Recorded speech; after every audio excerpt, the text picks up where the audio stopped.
14, verso 9 a 13. Uma pequena introdução para estar apresentando o quarto e último ponto. Olha o que diz o texto, que diz assim: E Zerá, o etíope, saiu contra eles com um exército de 1 milhão de homens e 300 carros, e chegou até Maresa. Então Asa saiu contra ele, e ordenaram a batalha no vale de Zefatá, junto a Maresa. E Asa clamou ao Senhor seu Deus e disse: Senhor, nada para ti é ajudar, quer o poderoso, quer o de nenhuma força. Ajuda-nos, pois, Senhor, nosso Deus, porque em ti confiamos e no teu nome viemos contra esta multidão. Senhor, tu és o nosso Deus, não prevaleça contra ti o homem. E o Senhor feriu os etíopes diante de Asa e diante de Judá, e fugiram os etíopes. E Asa e o povo que estava com ele os perseguiram até Gerar, e caíram tantos dos etíopes que já não havia neles vigor algum, porque foram quebrantados diante do Senhor e diante do seu exército, e levaram dali muito grande despojo. Observe bem esse texto, se você olhar comigo desde os versos iniciais. O etíope, ele vem com um exército de 1 milhão de pessoas, faz questão de detalhar. A Bíblia é muito claro no verso 9, dizendo que era um exército de 1 milhão de pessoas, 300 carros de guerra. Então é um número muito grande considerado. E o exército que Asa tem é muito menor, não é tão extensivo assim como esse exército que é apresentado. Então, humanamente falando, Asa, que é ali o rei de Israel, ele não tinha chance nenhuma de derrotar esse exército de 1 milhão de pessoas com 300 carros de guerra. Humanamente falando, zero chance. Humanamente falando, não tinha possibilidade alguma de Asa vencer este exército. Então, já que não tem possibilidade humana de vencer esse exército, o que Asa faz? Ele vai clamar ao Senhor. É o que está exatamente no verso de número 11. Ele decidiu clamar ao Senhor. Ele expôs ali em oração diante de Deus, dizendo: o exército nosso é pequeno, nós somos o menor diante de um exército poderoso. Mas ali ele confessa que o Senhor é o Deus dele, que eles pertenciam ao Senhor, e pediu e clamou por ajuda de Deus. Neste clamar ao Senhor, neste pedido de ajuda, Asa está aqui demonstrando que ele depende de Deus. Ele está aqui trazendo com este clamor que ele não pode sozinho, que o exército dele também não pode.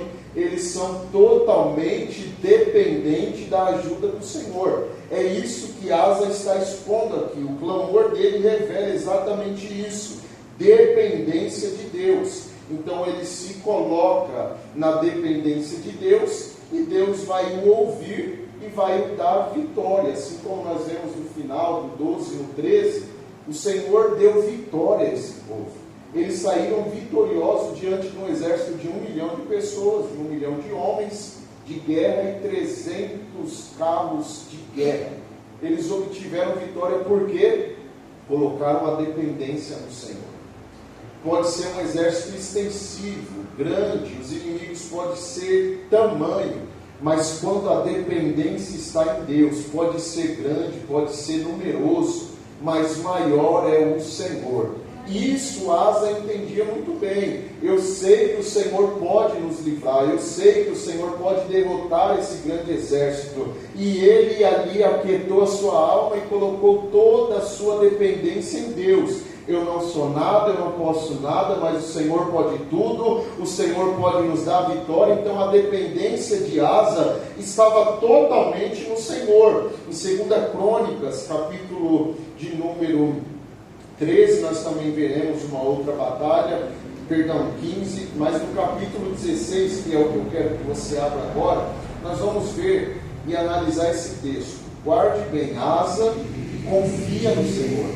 O rei Asa tem a sua dependência em Deus. Mas vamos começar a ler o capítulo 16 agora. Olha o que diz, nós vamos ler até o 10. No 36º ano do reinado de Asa, veja, já passou um tempo, Baasa, rei de Israel, invadiu Judá e começou a edificar a cidade de Ramá, para impedir a entrada e a saída do território de Asa, rei de Judá. Então Asa tirou prata e ouro dos tesouros da casa do Senhor e dos tesouros do palácio real, e enviou servos a Ben-Hadad, rei da Síria, que morava em Damasco, dizendo, veja, aí já começa a desandar o rei Asa. Olha o que ele faz, ele pega os tesouros da casa do Senhor, a saber, prata e ouro, ele pega a prata e ouro da casa do Senhor, do palácio real, e vai investir em aliança. Já começou a desandar, ele já começou a fazer o que não deveria fazer, pega as ofertas, os dízimos, o que foi lançado e entregue à casa do Senhor, ele pega isso para retirar da casa do Senhor, que era para ser usado lá, e vai fazer aliança com pessoas externas. Ele vai fazer uma aliança com Ben-Hadad, que era o rei sírio, e ali ele disse no verso 3, que haja uma aliança entre mim e você, como houve entre o meu pai e o seu pai. E eis que eu estou lhe enviando prata e ouro. Essa prata e ouro foi retirada da casa do Senhor e também do palácio real. Vá e anule a sua aliança com Baasa, rei de Israel, para que ele se retire do meu território. Ben-Hadad deu ouvidos ao rei Asa e enviou os capitães dos seus exércitos contra a cidade de Israel. Eles conquistaram Ijon, Dan, Abel-Maim e todas as cidades armazéns de Naphtali. Quando Baasa soube disso, deixou de edificar Ramá e não continuou a sua obra. Então o rei Asa reuniu todo o povo de Judá e trouxeram de Ramá as pedras e as madeiras que Baasa havia usado para edificá-la. Com elas, Asa edificou Geba e Mispa, 2 cidades do reino de Judá. Naquele tempo, o vidente Anani, agora perceba isso, o vidente, que aqui é profeta também, a palavra profeta por muitas vezes foi usado como vidente no Antigo Testamento, no texto veterotestamentário, e vidente ali é a mesma coisa que profeta. O profeta Anani foi falar com Asa, rei de Judá, e lhe disse, você confiou no rei da Síria, e não confiou no Senhor seu Deus. Por isso, o exército do rei da Síria escapou das suas mãos. Não é verdade que os etíopes, ele vem trazer a memória, do capítulo 14, os etíopes, do capítulo 15, os líbios, formavam um grande exército, com muitos carros de guerra e cavaleiros, mas porque você confiou no Senhor, Ele os entregou nas suas mãos. Veja, o profeta está trazendo a memória que aconteceu no passado. Quando ele confiou no Senhor, grandes exércitos, o Senhor entregou na mão do rei Asa. Mas agora ele fez uma aliança com outro rei e deixou a confiança no Senhor. E ele está sendo exortado através do profeta. Olha lá. Porque quanto ao Senhor, os seus olhos passam por toda a terra. O que ele está dizendo é, nada fica oculto diante dos olhos de Deus. O Senhor vê tudo, seus olhos passam pela terra. Então não tem nada que fica escondido diante dos olhos do Senhor. Por mais que camufle diante dos olhos humanos, mas diante dos olhos de Deus, não tem nada que fica escondido, porque os olhos do Senhor passam por toda a terra. Aí continua, para dar força àqueles cujo coração é totalmente dele. Nisto você cometeu uma loucura. Por isso, de agora em diante, haverá guerras contra você. Porém, Asa se indignou contra o profeta. Veja, vidente, profeta, a mesma palavra, no texto já está aí propriamente dizendo. Ele se indignou contra o profeta e lançou na prisão, porque estava enfurecido contra ele por causa disso. Na mesma ocasião, Asa oprimiu alguns dos povos. Então vamos perceber aqui, com base nesse texto, que foi um pouco extensivo, mas necessário, nós vamos perceber aqui conforme nós começamos no 14, Asa obteve grandes vitórias quando ele confiou no Senhor. Quando ele se colocou na dependência de Deus, ele obteve grandes vitórias. Só que depois, passado algum tempo, ele começou a fazer alianças humanas. Ele começou a confiar nos seus recursos. Veja, Asa percebeu que tinha recursos na casa do Senhor, ele percebeu que tinha recursos no palácio real, e aí ele começou a usar desses recursos, não mais para depender de Deus, mas agora dependendo daquilo que ele tinha. Então é isso que nós vamos entender. Você vai entender o quarto ponto onde eu quero chegar. O problema aqui de Asa não foi a sua falta de experiência com Deus, porque ele teve inúmeras experiências com Deus, inúmeras vitórias diante de grandes exércitos. Então não foi falta de experiência, mas o problema dele aqui foi ter experimentado o poder de Deus, foi ter experimentado grandes experiências com o Senhor, só que depois começar a confiar em recursos humanos. Ele começou a confiar e depender dos seus recursos, a qual ele tinha. Então foi exatamente neste momento em que ele deixou a confiança em Deus, a dependência em Deus, para depender de recursos humanos, para depender de valores, que ele começou a cair e teve derrota na sua vida. Ele passou a ser agora perseguido por guerras. E depois desse texto que nós lemos, você já vai ver a morte do rei Asa ali, porque ele obteve agora dias de derrotas, porque deixou a dependência de Deus. É como se ele estivesse falando: olha, eu tenho tantos recursos nesse palácio, e há tantos recursos na casa de Deus, que eu nem preciso mais consultar ele, que eu nem preciso mais da ajuda dele. Com os recursos que eu tenho, eu faço alianças, os reis aí me ajudam, e eu não preciso mais da ajuda do Senhor. Foi aí que tudo começou a dar errado na vida de Asa. E é assim também que as coisas começam a dar errado, e podem dar errado em nossa vida, quando a gente passa a confiar nos recursos que temos e decidimos mais não depender do Senhor. Por isso que muitas pessoas passam hoje por situações, e talvez seja porque está confiando muito na força do braço, está confiando muito nos recursos, está confiando muito no currículo, na situação financeira, e acha que não precisa mais de Deus. Vamos para o modo ministerial falando, muitos já sabem pregar e acham que não precisa mais de Deus. Quando vai subir no púlpito, eu já sei pregar, eu já tenho teologia, eu já sou formado, eu conheço a hermenêutica, eu sei fazer uma boa exegese, então eu não preciso mais do Senhor, eu não preciso mais gastar horas orando, eu não preciso mais gastar horas jejuando, eu não preciso ficar chorando: Deus, me dá uma palavra para eu falar à igreja, Senhor, me dá uma palavra para eu falar com o seu povo. Eu tenho tanto recurso hoje, eu tenho tanto comentário bíblico, eu tenho a inteligência artificial, eu tenho o YouTube para me assistir uma mensagem, copiar lá, pregar igualzinho o pregador, eu tenho recurso demais. Então nesse momento, Deus, permaneça aí, eu não preciso do Senhor agora, eu tenho todos esses recursos aqui na minha mão, então eu não preciso do Senhor agora.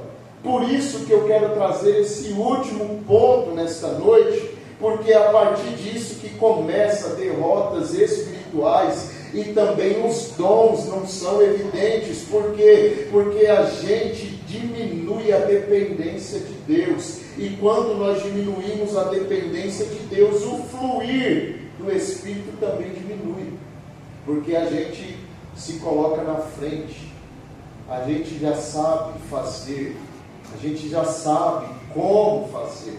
Por isso que é normal no início do ministério, você vem aqui, você treme, você fica preocupado quando fala, você vai ter uma oportunidade, aí você vem com medo, aí você fala, não, prepara outra oportunidade, né? Você tem aquele medo, não, pastor, mais para frente você fica temeroso, aí você quer estudar, tem uma boa palavra, aí você vai para o joelho, Senhor, me ajuda, o pastor me deu oportunidade, eu preciso do Senhor, me usa, Senhor, me dá uma palavra, jejua, faz de tudo para que o Senhor dê uma palavra, te livre da timidez. Só que aí vai passando o tempo, você vai pegando jeito, você vai pegando o costume, aí parece que as coisas vão sendo ligadas no automático, né? Você vai levando a vida, você já não quer mais saber de buscar a dependência do Senhor, de clamar para Ele, te dar uma boa mensagem, para Ele te usar no louvor, aí que as coisas vão diminuindo, e o fluir do Espírito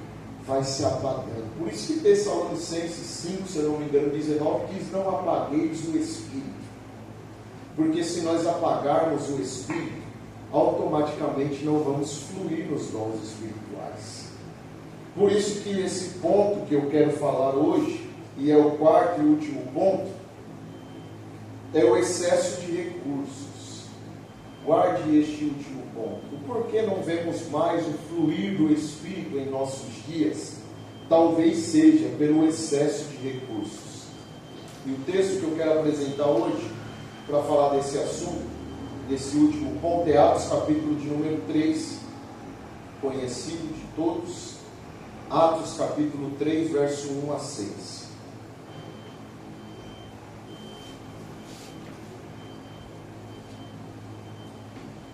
Pedro e João estavam se dirigindo ao templo para a oração das 3 horas da tarde. Estava sendo levado um homem, coxo de nascença, que diariamente era colocado à porta do templo, chamada Formosa, para pedir esmolas aos que entravam.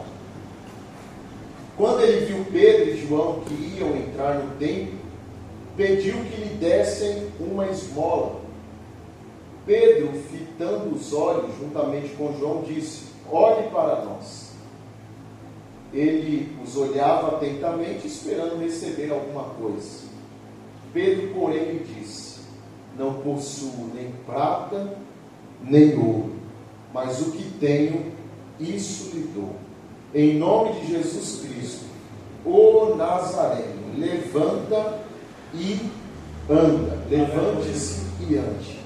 Veja, vamos perceber nesse texto, há um paralítico, há uma pessoa que é colocada na porta, porque desde nascença ele sofre com isso, e a sua saída era mendigar, pedir esmolas na porta do templo. Isso era constantemente, dia após dia.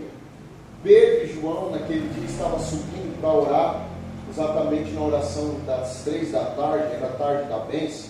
Eles estavam indo para a tarde da bênção orar, e aí viram aquele homem ali na porta do templo, eles pediram uma esmola, aquele homem pediu uma esmola para Pedro e João, e eles olharam atentamente para aquele homem, e eles disseram com muita autoridade, prata e ouro nós não temos, mas nós temos algo que é muito mais poderoso do que prata e ouro.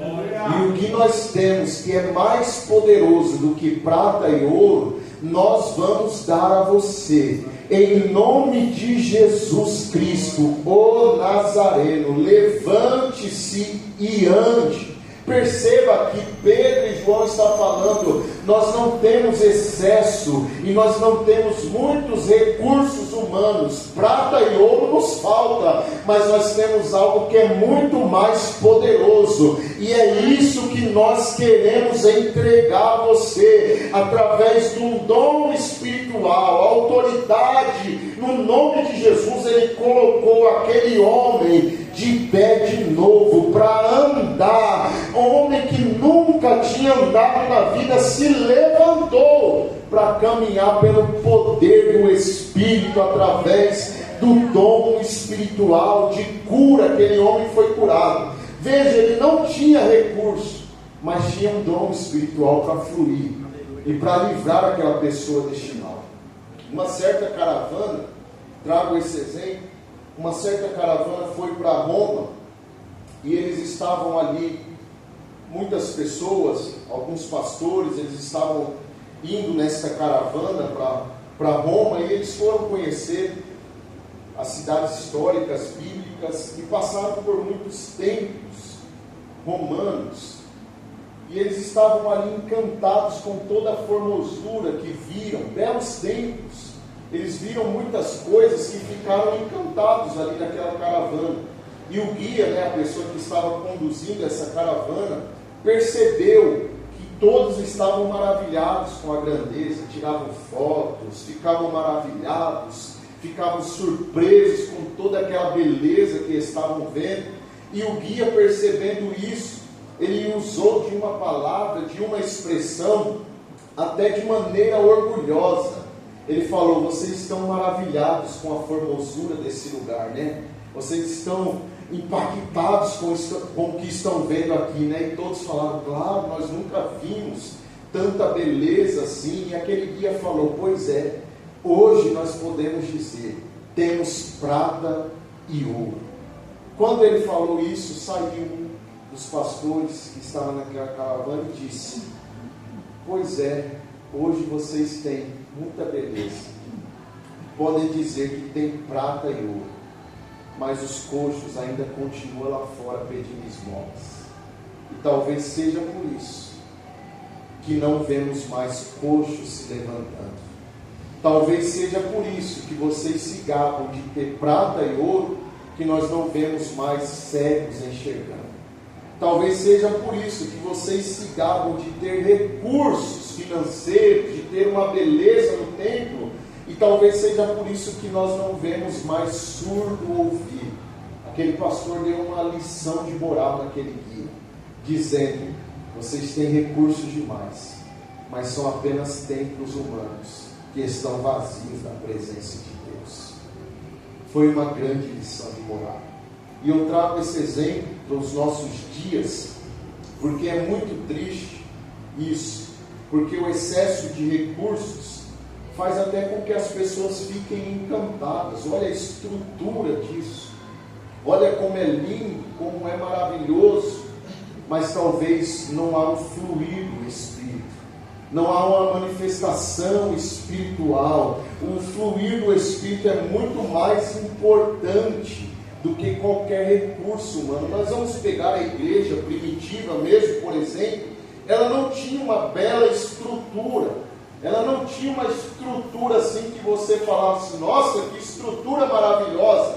A igreja primitiva se reunia em casas inicialmente, não tinha nenhum lugar fixo. Depois foram vir igrejas em Corinto, em Roma, em Éfeso, foi se espalhando igrejas, mas não tinha grandes estruturas inicialmente, mas tinha algo que era o poder de Deus, e isso era o principal. Eles não tinham tanta estrutura, mas tinham o fluir do Espírito Santo de Deus no meio deles. Nós vemos aqui, pode ser que eles não tinham essa estrutura, mas tinha cura no meio deles.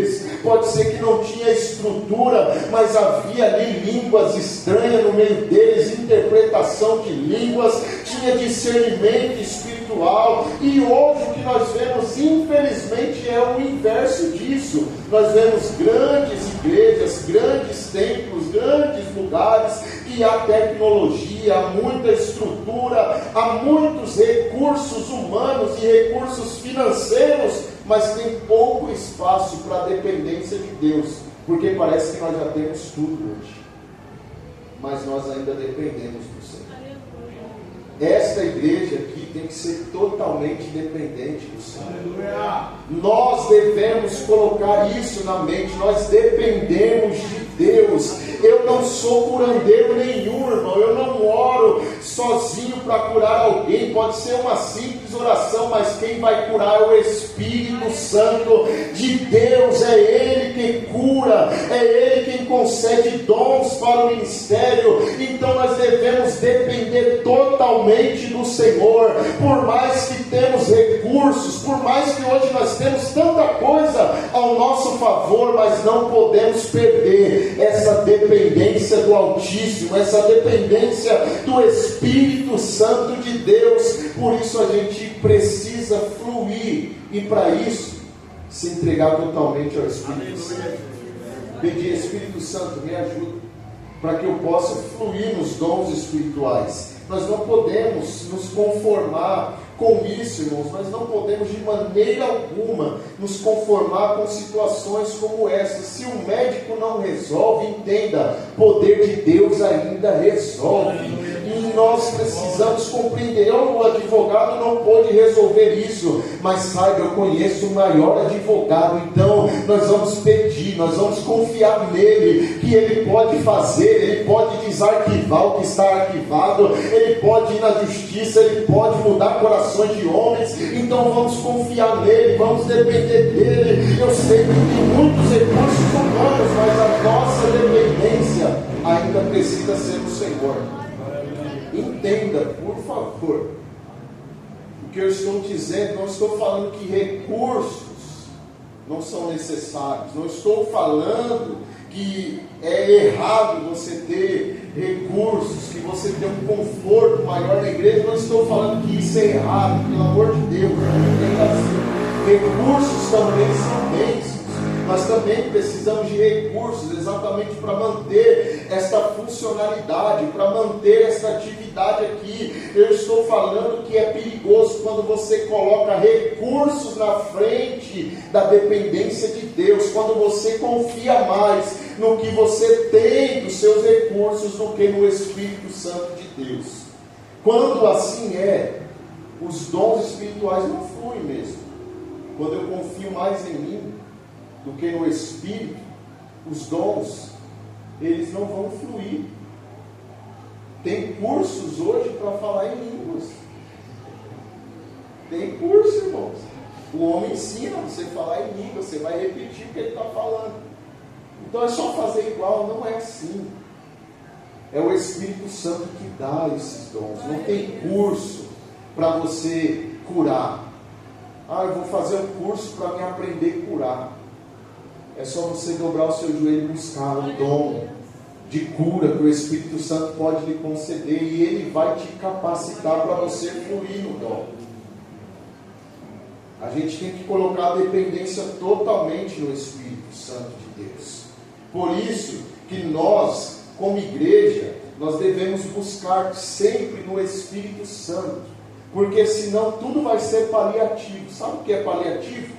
É só um remédio que não serve para nada, só vai fazer você se manter viciado nisso, mas não vai trazer cura. Você vai ficar achando que está sendo curado, está mudando. Não, você está ficando viciado nisso. Você vai ter que provar disso toda vez, mas quando é pelo Espírito, ele traz cura completa, e nós não vamos viver de paliativos, nós vamos viver do poder de Espírito, que transforma mesmo, que muda mesmo, que cura mesmo, que faz uma obra completa. É este o Espírito Santo de Deus. Por isso, em nome de Jesus, nós declaramos esta palavra na nossa igreja, que ela continuará assim, fluindo nos dons espirituais. Nós vamos continuar dependendo do Espírito Santo. Nós não vamos nos conformar com essa atualidade de achar que nós podemos, que nós fazemos, que nós somos tudo. Não, nós não somos nada. Eu sou o pastorzão, eu já sei pregar, eu já sei fazer, e tudo que eu falar o Senhor tem que obedecer. Não, é o contrário. Eu dependo dele, eu preciso da direção dele. Se não fosse ele para me dar a direção, se não fosse ele para usar a minha vida, irmãos, não seria nada. Por isso que o apóstolo Paulo disse: eu trouxe palavras de espírito e vida, palavras de poder, porque tudo que eu fosse trazer poderia ser sabedoria humana. E palavras humanas não gera, não transforma, não traz crescimento espiritual a ninguém. Por isso que nós precisamos hoje é de poder espiritual, poder do Espírito, dons do Espírito fluindo em nosso meio. Senão, não tem edificação do corpo. O corpo não cresce, vai continuar imaturo. Era isso que acontecia na igreja de Corinto. Eles até tinham os dons fluindo, mas estavam usando de maneira errada, e a igreja continuava carnal, a igreja continuava menina, a igreja não crescia.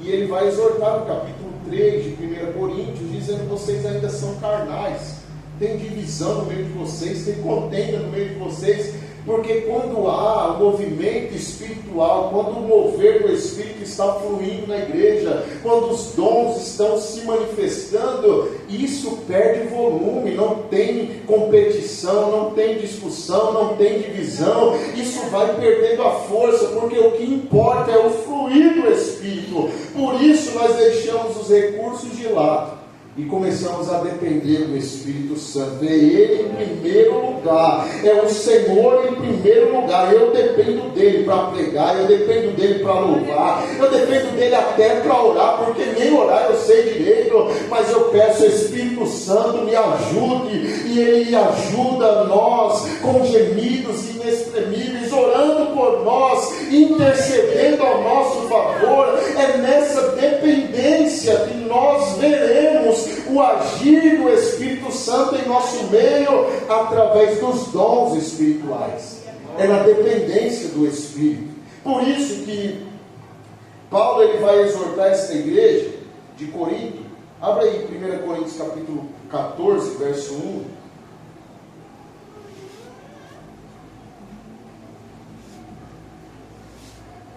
1 Coríntios 14, verso 1. Ele diz: buscai com zelo os dons espirituais. Olha lá. Sigam o amor e procurem com zelo os dons espirituais, principalmente o de profetizar. Veja o que Paulo está cobrando aqui: vocês precisam buscar. E ele usa a palavra zelo, que não é buscar por buscar, ou buscar relaxadamente, mas zelo ali é um sinal de constância. É isso que eu quero e é isso que eu vou buscar. É isso que eu decidi, então eu vou buscar com zelo, incessantemente. Eu vou buscar constantemente, porque os dons espirituais Ele quer que sejam buscados. E nós, como igreja, precisamos buscar dons espirituais. Eu trago um alerta para hoje, para os nossos dias, porque não são dias de viver em apatia espiritual, não. E é o que mais nós vemos hoje. A igreja parece que está apática. Parece que a igreja está fria, para não dizer morna, né? Porque morna é perigoso. Parece que a igreja está ficando fria, cada dia que passa é uma frieza espiritual. Os irmãos só vivem pela graça, nunca está bem, nunca está alegre com Deus, nunca está feliz. Todo dia é a prova, né? Você sabe como é, está difícil, né? Só vive em prova, é a luta, né? Parece que nunca a gente encontra felicidade em Deus, alegria no Senhor. Parece que não há mais esse contentamento em Deus. O apóstolo Paulo disse: eu sei o que é ter fartura, eu também sei o que é passar necessidade, mas eu posso todas as coisas naquele que me fortalece. Ele diz: eu sei que tem tempo ruim, mas haverá também tempo bom, e é o Senhor que me fortalece no dia ruim, no dia bom. Graças a Deus que nós temos Ele para nos ajudar, para nos fortalecer, para ser conosco, mas nós temos que compreender que nós também devemos viver alegres, constantemente, na presença do Senhor. Por isso que às vezes a gente tem que se cobrar um pouquinho, porque você se acomoda, e isso é geral. Eu me cobro bastante, e você também tem que se cobrar. Você tem que fazer uma retrospectiva da sua vida espiritual também. Nós devemos viver esta cobrança espiritual e às vezes perguntar: por que isso está dando errado? Por que agora está ficando assim minha vida? O que eu estou fazendo? O que eu deixei de fazer? Ou o que eu fiz? Você tem que parar, irmãos, para refletir. Às vezes, o porquê alguma coisa está dando errado, você fala: ei, não era assim. Então deixa eu refletir aqui um pouco o que eu fiz, o que eu deixei de fazer. Eu preciso voltar a minha dependência ao Senhor. Nós temos que nos cobrar, porque nós não podemos viver esse tempo de apatia espiritual, esse tempo de frieza. A igreja não pode viver esse tempo de frieza espiritual. E isso não é responsabilidade do pastor apenas, é responsabilidade da igreja, é responsabilidade minha, é responsabilidade sua. Você tem que se cobrar também. O porquê você não é mais fervoroso, o porquê você não fala mais em mistério, o porquê você não tem mais ânimo de ir para a casa do Senhor. É aquele ânimo de estar em todos os cultos, mas hoje parece que ficou frio. Eu vou domingo, tá bom. Eu vou naquele congresso, tá bom. Eu vou uma vez por ano, tá bom. Eu vou na ceia, tá bom. Não, você tem que se cobrar. Porque eu não tenho mais desejo, porque eu não tenho mais vontade, porque essa frieza, porque esse desânimo na minha vida. O que aconteceu? Eu tenho que fazer alguma coisa.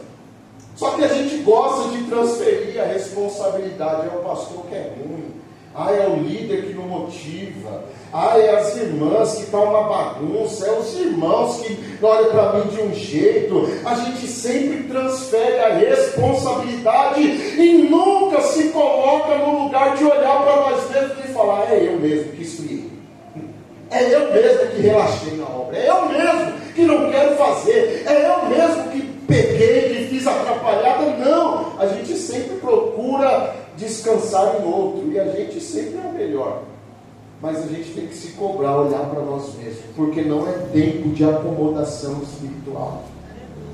Você tem que fluir no dom do Espírito, você tem que fluir no dom. Guarde isso, irmão. Dom espiritual não é só para o pastor. Dom espiritual não é só para uma liderança. Dom espiritual é para toda a igreja do Senhor Jesus. Todo aquele que foi lavado, remido, que aceitou ao Senhor, que crê em Jesus. Este é para você também. O dom é para você também. Não é só destinado a alguém que tem um ministério. Você também, irmãos, pode receber um dom espiritual. Todos nós podemos receber, pela graça. Por isso nós devemos nos cobrar mais. Não faz nem parte aqui desse esboço, mas é tempo disso. Porque o Senhor alerta nesta noite. Nós devemos nos cobrar mais. Para refletir um pouco. Vou nem cobrar desse ano que ainda está no começo, mas ano passado você ganhou alguém para Jesus? Você evangelizou alguém? E eu não estou falando do evangelismo que a gente tem aqui com os nossos irmãos de missões.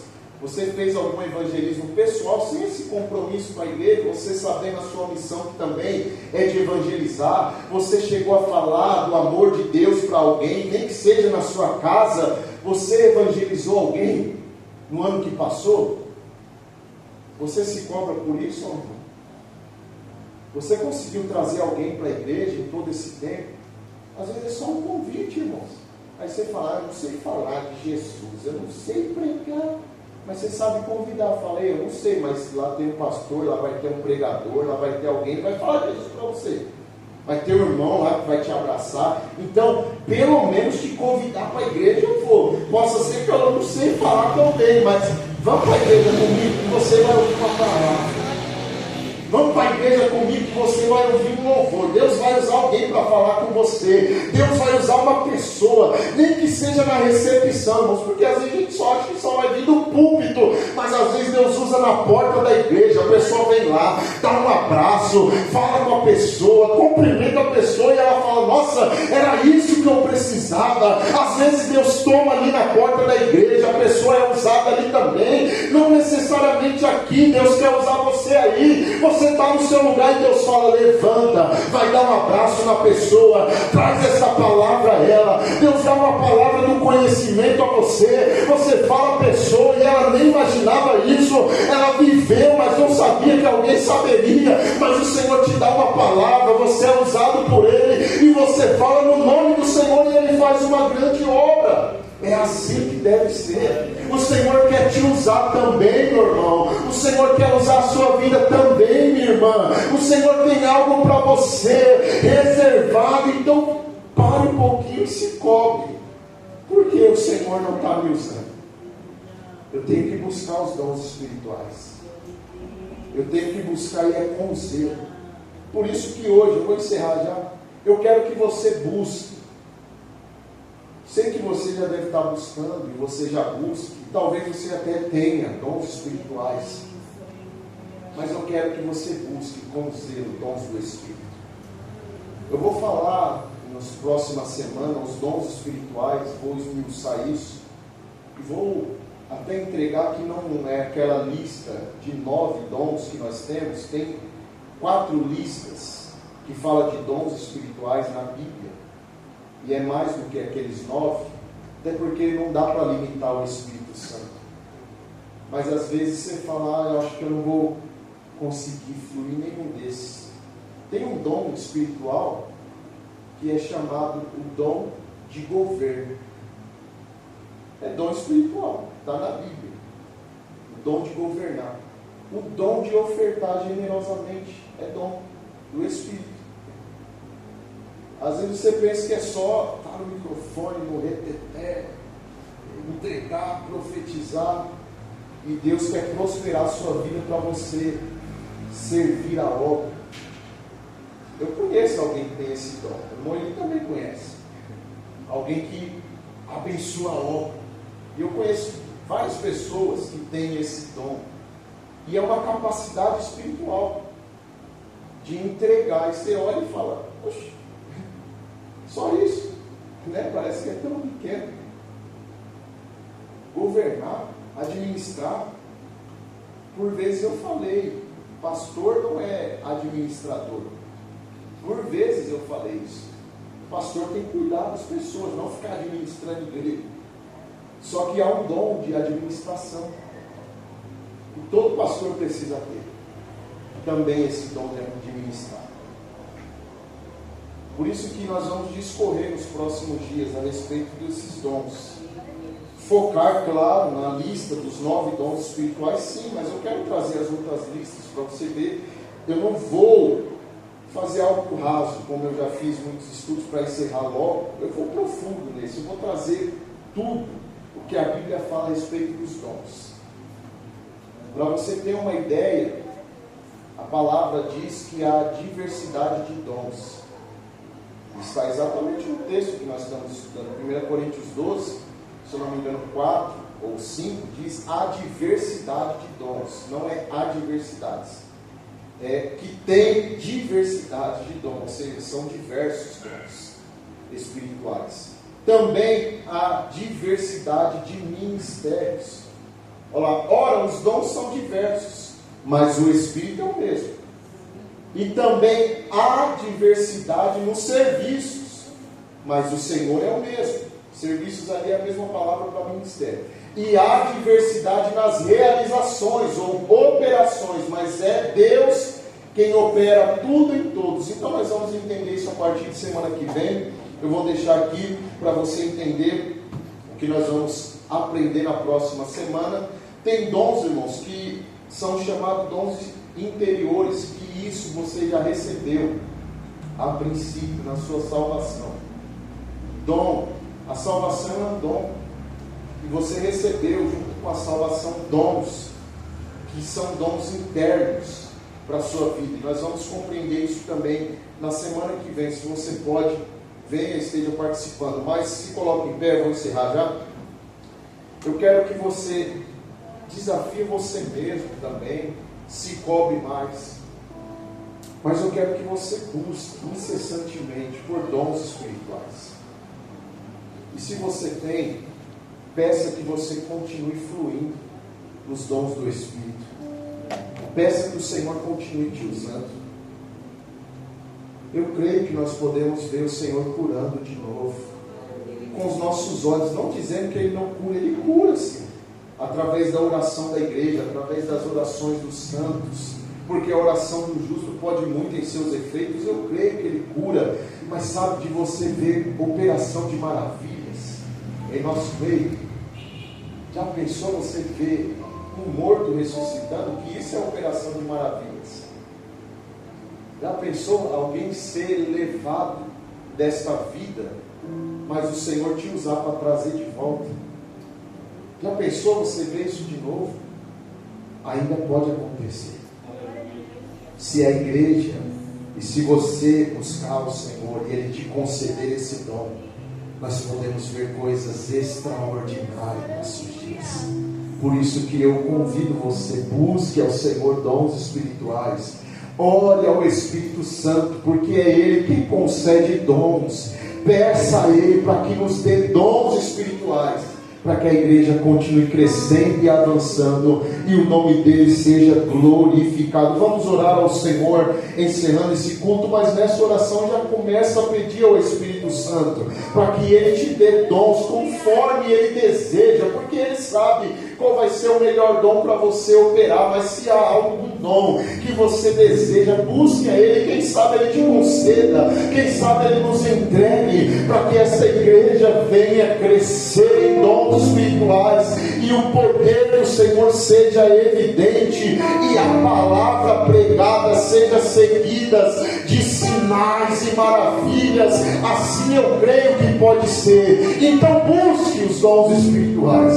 Senhor, nessa oportunidade nós oramos agradecendo a Ti, Senhor, pelo ensino da Tua palavra, por aprendermos mais da Tua palavra, Senhor. E como nessa noite foi alertado, Senhor, trouxe como uma exortação a nós. Nós não podemos permanecer apáticos espiritualmente. Nós não podemos achar que está comum, que isso é normal. Não, nós vamos buscar mais ao Senhor. Nós vamos buscar mais dons espirituais. Nós queremos, Senhor, fluir nos dons do Espírito, para que a igreja seja edificada, para que o corpo, Senhor, cresça, para que o corpo, Senhor, seja edificado, para que a gente possa crescer espiritualmente, para que os ministérios, Senhor, sejam capacitados pelo poder do Espírito. Sim, Senhor, nós pedimos a Ti, Senhor, nos conceda dons espirituais. Eu, Senhor, como ministro dessa igreja, peço, Senhor, dê dons espirituais a esta igreja. Nos dê, Senhor, capacidade para fluir nos dons espirituais. Derrama dons sobre essa irmã, derrama dons sobre este irmão. Faça meu irmão fluir nos dons espirituais, faça minha irmã fluir nos dons do Espírito, ó Pai. Em nome de Jesus, eu te peço, Senhor, capacita essa igreja, nos dê poder, Senhor, para romper, ó Pai, porque eu sei que o Senhor nos colocou aqui com a autoridade espiritual neste lugar, e eu sei, Senhor, que pessoas precisam ser alcançadas pela Tua palavra, mas também pelo Teu poder, ó Espírito Santo. Eu sei que nós podemos ver novamente milagres e maravilhas. Eu sei que nós podemos discernir os Espíritos ainda em nossos dias, saber o que vem do Senhor e saber o que não é do Senhor. Eu creio que nada ficará encoberto, escondido e camuflado no meio da igreja, porque o Senhor nos dará discernimento, o Senhor nos fará provar os Espíritos, provar as profecias, saber o que vem do Senhor e saber o que não é do Senhor. Nos capacita com dons espirituais, Senhor. Enche meu irmão e a minha irmã do Teu Espírito. Remova, Senhor, do nosso meio toda frieza espiritual. Em nome de Jesus eu declaro: toda frieza espiritual seja arrancada agora, Senhor. Dê uma injeção de ânimo neste irmão, dê uma injeção de ânimo nesta irmã, para que esteja mais animado, que esteja fervoroso em Tua presença, com o ânimo de estar todos os dias na Tua casa e também fazendo a obra, Senhor, fora deste ambiente, Senhor, servindo e obedecendo ao ID. Em nome de Jesus, usa, Senhor. Nós não queremos, ó Pai, usar o Senhor, mas nós queremos ser usados por Ti, ó Pai. Por isso eu peço, usa a Tua igreja, usa meu irmão e usa minha irmã para a glória do Teu nome, Senhor. Leva-nos em paz agora ao nosso lar. Nos guarda, nos livra de todo mal, do tentador e das suas tentações. Em nome de Jesus, ó Pai, livra-nos de todo mal, Senhor. Teu é o reino, o poder e a glória para sempre. Amém e amém. Que o Senhor abençoe a sua vida, que você vá em paz ao seu lar, à sua casa, que você possa ter uma noite de descanso. Toda perturbação noturna, tudo que quer atrapalhar o seu sono, eu repreendo agora em nome de Jesus. Que você possa descansar e ter um dia de amanhã alegre, cheio de força e vigor para enfrentar as dificuldades, para enfrentar o seu dia, o seu trabalho. E eu creio que o Senhor assim te dará a vitória, e o dia de amanhã será uma bênção para a glória do nome de Jesus. Receba a bênção apostólica, a graça do Senhor Jesus, o amor de Deus nosso Pai, a comunhão, a consolação e a presença do Espírito Santo habite todos os dias em sua vida. Se você crê e recebe, diz amém. Amém. Deus te abençoe, vai em paz em nome de Jesus, e cumprimente o seu irmão com a paz do Senhor.